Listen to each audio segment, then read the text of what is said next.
Jibreel is the first living, breathing creature of Allah. He is the first creature that's ever been given a soul, without any parents, without anything to, any prerequisites to it. He was simply brought into existence, and he was the first thing brought into existence with a soul. Now, what is the relationship then between Allah and Jibreel alayhi salam?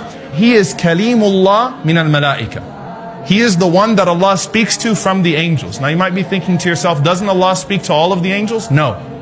What is another title that He has with them?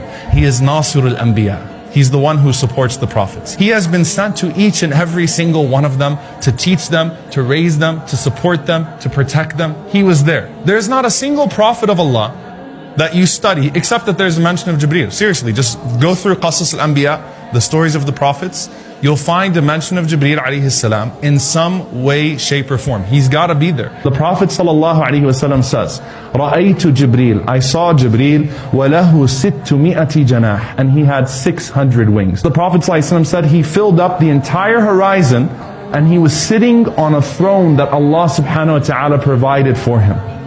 And the Prophet ﷺ said, not only are those 600 wings spread out, he said there are constant rubies and pearls falling from his wings. The color of his wings are khadra, are green.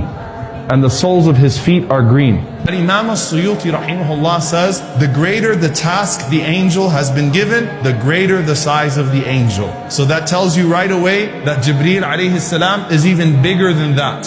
He's the biggest of the angels and the greatest in size because he has the greatest of tasks. The people of Lut alayhi salam, that entire city was destroyed by the tip of one of Jibreel's wings. They were lifted up and they were destroyed by the tip of one of his wings. So it shows you the strength of Jibreel alayhi salam. The Prophet sallallahu alayhi wasallam said that Jibreel alayhi salam resides directly under the throne of Allah subhanahu wa ta'ala. Prophet ﷺ said, even Jibreel will die.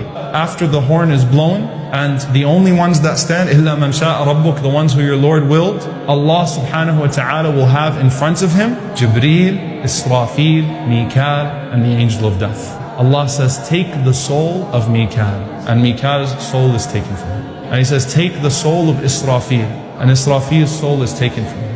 Allah says, take the soul of Jibreel. The Prophet ﷺ said Jibreel would fall on his face as his wings spread out, glorifying Allah subhanahu wa ta'ala. He would die in tasbih, subhanAllah. His face hits the ground as he makes tasbih to Allah.